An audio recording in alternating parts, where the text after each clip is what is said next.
Hello children, welcome back to online classes. बच्चों, आज मैं आपको हिंदी व्याकरण में से पढ़ाऊंगी, यानी हिंदी लैंग्वेज, जो कि आपकी पाठ्य पुस्तक व्याकरण पुष्प से लिया गया है और शीर्षक है पत्र लेखन, यानी लेटर राइटिंग। बच्चों, आज मैं आपको बताऊंगी कि पत्र की आपके जीवन में क्या उपयोगिता है। पत्र लेखन का हमारे जीवन में महत्वपूर्ण स्थान है। पत्र ही ऐसा माध्यम है जिसके द्वारा हम अपने सगे संबंधियों और प्रियजनों के लिए अपनी भावनाओं की अभिव्यक्ति करते हैं। इसका मतलब अपनी फीलिंग्स को एक्सप्रेस करते हैं हम दूसरों के साथ। और पत्रों के द्वारा ही व्यावसायिक क्षेत्र में संपूर्ण कार्य व्यापार भी चलता है, यानी कि हमारी बिजनेस लाइन में भी पत्र का काफ़ी इम्पोर्टेंट रोल है। पत्र व्यवहार व्यवसाय का महत्वपूर्ण अंग भी बन गया है, इसलिए पत्र लेखन में दक्षता प्राप्त कर इस कला को निखारना चाहिए। दक्षता माने कि हमको इसमें एक्सपर्ट होना चाहिए। और ये कैसे संभव हो सकता है?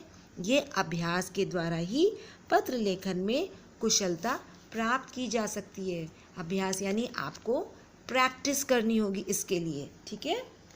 तो हम देखते हैं कि हमें पत्र किस तरह से अपने जीवन में उपयोगी हैं। बच्चों, जैसा कि आप जानते हैं कि कुछ साल पहले तक जब हमारे पास मोबाइल नहीं था, तब हम पत्रों के माध्यम से ही लोगों से संपर्क साधा करते थे तथा आपातकालीन या इमरजेंसी में तार के माध्यम से यानी टेलीग्राम के द्वारा अपनी सूचना दूसरों तक पहुंचाते थे। किंतु आज मोबाइल और इंटरनेट की सुविधा होने से पत्रों की उपयोगिता धूमिल होती जा रही है, क्योंकि हम इंटरनेट के माध्यम से सैकड़ों मील दूर बैठे लोगों से बातचीत के साथ साथ उनको देख भी सकते हैं, और ये विज्ञान की प्रगति से ही संभव हुआ है। लेकिन ऐसा नहीं है कि पत्रों की उपयोगिता एकदम खत्म हो गई हो। पत्र तो दो प्रकार के होते हैं, एक औपचारिक और दूसरा अनौपचारिक। अनौपचारिक पत्रों की उपयोगिता पर असर पड़ा है, लेकिन औपचारिक पत्रों की उपयोगिता वैसे ही है, उनका महत्व अभी तक खत्म नहीं हुआ है। इसका एक कारण यह है कि यदि हम किसी बड़े अधिकारी को या प्रधानाचार्य को अपनी समस्या से अवगत कराना चाहते हैं या उनको कोई शिकायत दर्ज कराना चाहते हैं, तो उसे पत्रों के माध्यम से ही करना होगा, क्योंकि पत्र एक आदरपूर्वक और सम्मानजनक तरीका भी है। इसलिए पत्र बहुत ही हमारे जीवन में आवश्यक स्थान रखते हैं। बच्चों, इसके बाद हम देखते हैं कि पत्र लिखते समय हमें किन किन बातों का ध्यान रखना आवश्यक होता है। पहला है, पत्र की भाषा सरल, सीधी, स्वाभाविक और स्पष्ट होनी चाहिए, यानी कि इसकी लैंग्वेज एकदम इजी, सिंपल, नेचुरल और क्लियर होनी चाहिए, जिससे कि पत्र को समझने में कठिनाई ना हो। इसके बाद है, पत्र संक्षिप्त होने चाहिए। पत्रों में अनावश्यक विस्तार नहीं होना चाहिए, यानी कि पत्र बहुत बड़े नहीं होने चाहिए, शॉर्ट होने चाहिए और आवश्यक बातें लिखनी चाहिए। अनावश्यक बातों को इसमें बिल्कुल भी नहीं लिखना चाहिए। इसके बाद व्यावसायिक पत्र सुंदर और आकर्षक होने चाहिए। व्यावसायिक माने बिजनेस लेटर्स जो लिखे जाते हैं बहुत ही ब्यूटीफुल और अट्रैक्टिव होने चाहिए। और लिखते समय स्वच्छता का ध्यान तो अवश्य रखना चाहिए, यानी गंदी राइटिंग, गंदगी उसमें नहीं होनी चाहिए, और पत्रों में जगह जगह कटिंग तो बिल्कुल भी नहीं होनी चाहिए। इसके बाद है, व्यक्तिगत पत्रों में आत्मीय संबंध उजागर होने चाहिए। अब व्यक्तिगत पत्र कौन से होते हैं? पर्सनल लेटर्स, जिसमें कि आत्मीय संबंध, यानी कि जैसे कि आप अपने पिताजी को, अपनी मम्मी को या अपने फ्रेंड्स को पत्र अगर आप मित्रों को लिख रहे हैं, तो इसमें आत्मीय संबंध, आपसे उनका क्या रिश्ता है, क्या संबंध है, उसको इसमें ज़रूर स्पष्ट करना चाहिए। इसके बाद आता है, पत्रों में उपयुक्त शिष्टाचार का निर्वाह होना चाहिए। मतलब कि शिष्टाचार माने आपको पत्रों को लिखते समय ये ध्यान रखना चाहिए कि हमको इसको बहुत ही रिस्पेक्टफुली और बहुत ही मैनर्सफुली यानी कि शिष्टाचार के साथ ही पत्र लिखा जाना चाहिए। अंत में आता है पत्र में प्रेषक तथा प्रापक का नाम, पता, दिनांक आदि स्पष्ट रूप से लिखा जाना चाहिए। अब प्रेषक कौन है? भेजने वाला। और प्रापक कौन है? प्राप्त करने वाला। अर्थात प्रेषक तथा प्रापक का दोनों का नाम, पता, दिनांक बहुत स्पष्ट रूप से होना आवश्यक है। बच्चों, आगे हम देखेंगे कि पत्र कितने प्रकार के होते हैं। पत्र मुख्यतः 2 प्रकार के होते हैं। पहला औपचारिक पत्र यानी फॉर्मल लेटर, और दूसरा अनौपचारिक पत्र यानी इनफॉर्मल लेटर। तो पहले हम देखेंगे कि औपचारिक पत्र क्या होते हैं।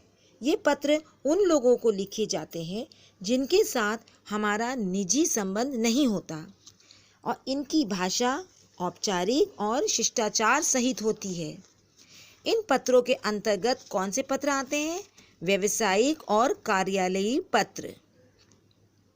इसके बाद आता है अनौपचारिक पत्र। अनौपचारिक पत्र उन्हें लिखे जाते हैं जिनके साथ हमारे निजी संबंध होते हैं और ये व्यक्तिगत पत्र भी कहलाते हैं। जैसे अपने संगे संबंधियों को या प्रियजनों, मित्रों आदि को लिखे जाने वाले पत्र इसी श्रेणी में आते हैं। इसमें व्यक्तिगत सुख दुख और हालचाल के बारे में लिखा जाता है, इसलिए इसकी भाषा बहुत ही सहज और सरल स्वाभाविक होती है। तो बच्चों, अब मैं आपको बताऊंगी पत्र का प्रारूप यानी लेटर का फॉर्मेट क्या होता है। सबसे पहले आपको ये जानना आवश्यक है कि पत्र कैसे शुरू करते हैं, कैसे समाप्त करते हैं और पत्र को किस तरफ से लिखा जाता है। पत्र को बाईं तरफ से लिखा जाता है यानी लेफ्ट साइड से। राइट साइड में आपको कुछ भी नहीं लिखना है। तो पत्र को एक लाइन में आना है, एक के नीचे एक। तो चलिए शुरू करते हैं पत्र। सबसे ऊपर क्या लिखेंगे? प्रेषक का पता। प्रेषक कौन है? सेंडर यानी आप अपना पता लिखेंगे। उसके नीचे है दिनांक यानी जिस दिन आप पत्र लिख रहे हैं उस दिन की डेट। उसके नीचे है प्रापक का पदनाम व पता। प्रापक कौन है? पत्र को प्राप्त करने वाला यानी जिसको आप पत्र लिख रहे हैं उसका पदनाम। पदनाम क्या होता है? उसकी पोस्ट।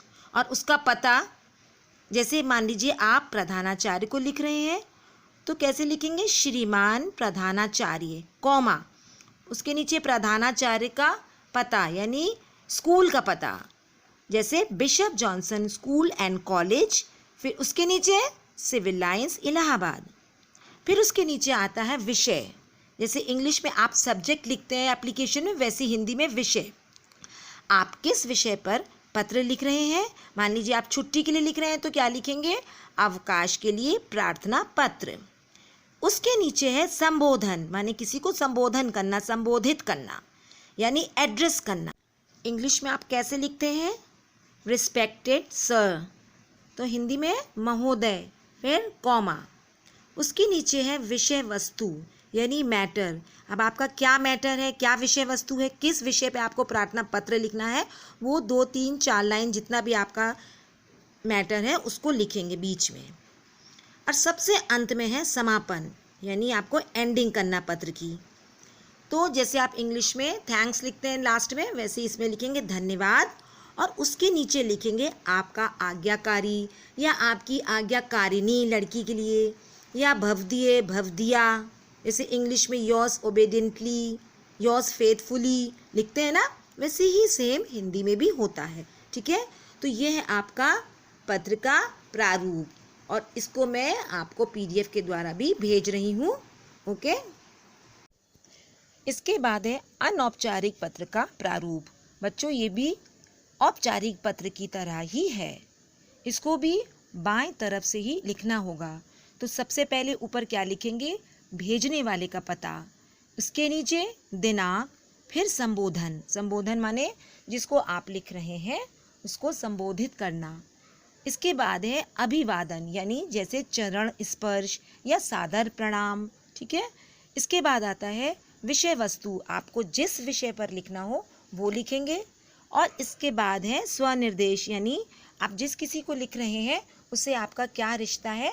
यदि आप मित्र को लिख रहे हैं तो अपने मित्र का नाम से आपका मित्र, या अपने माता पिता को लिख रहे हैं तो आप अपना नाम लिखेंगे, आपका प्रिय पुत्र, आपकी पुत्री। इसके बाद है हस्ताक्षर। ठीक है, तो बच्चों मैं आशा करती हूँ कि आपने ये पाठ अच्छे से समझ लिया होगा और आपको कोई परेशानी नहीं होगी। और इस पुस्तक में बहुत सारे पत्र दिए गए हैं, लेकिन कुछ पत्रों पर मैंने पेन से टिक कर दिया है। सिर्फ उन्हीं पत्रों को आप अपनी कॉपी में लिखेंगे जो कि आपके लिए आवश्यक है, और जब समय आएगा तो आपकी कॉपी अवश्य चेक होगी। Okay, thank you very much and God bless you.